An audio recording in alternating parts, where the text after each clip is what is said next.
ఏంటంటే విషయం ప్రజల మధ్య నలిగిపోయిన ఒక విషయం ఇది. ప్రజల మధ్య పార్టీలుగా రాజకీయ పార్టీలుగా మించి ప్రజల మధ్య జనాల మధ్య ఎన్నికలప్పుడు చిరంజీవి గారిని అవమానించారు అనేది కూటమి ప్రభుత్వం వాడుకుంది. పవన్ కళ్యాణ్ గట్టిగా ఆవేశంగా మాట్లాడాడు. ఇది ఇప్పుడు అది కరెక్ట్ గా అవమానించలేదు అని చిరంజీవి గారి నోటేమిటే వచ్చిన తర్వాత చిరంజీవి గారి నోటేమిటే కాలన్నాక ఇప్పుడు చిరంజీవి గారు చెప్పింది అబద్ధమా నిజమా, పవన్ కళ్యాణ్ వాళ్ళు చెప్పింది నిజమా, కూటమి చెప్పింది నిజమా, ఎవరిదో ఒకళ్ళదే నిజం అవ్వాలి కదా, ఇద్దరిది నిజాలు అవ్వవు కదా. అది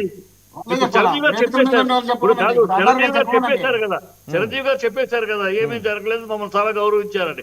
ఆర్ నారాయణమూర్తి చెప్పాడు ఆ రోజు, వాళ్ళతో ఆర్ నారాయణమూర్తి ఏ పార్టీకి సంబంధించిన వాడు కదా, కమ్యూనిస్టు, అతను కూడా చెప్పాడు కదా అందరినీ మమ్మల్ని చాలా గౌరవంగా చూశారు, అదేమి లేదు, అనవసరంగా ఒక వ్యక్తి క్యారెక్టర్ని అసాసినేట్ చేయకూడదని కూడా అన్నాడు. సో ఇప్పుడు అర్థమైపోయింది కదా. సో కూటమి రాజకీయం కోసం వాడుకుంటుంది, అంతేగాని నిజం కాదు అనేది తేటతెల్లమైంది.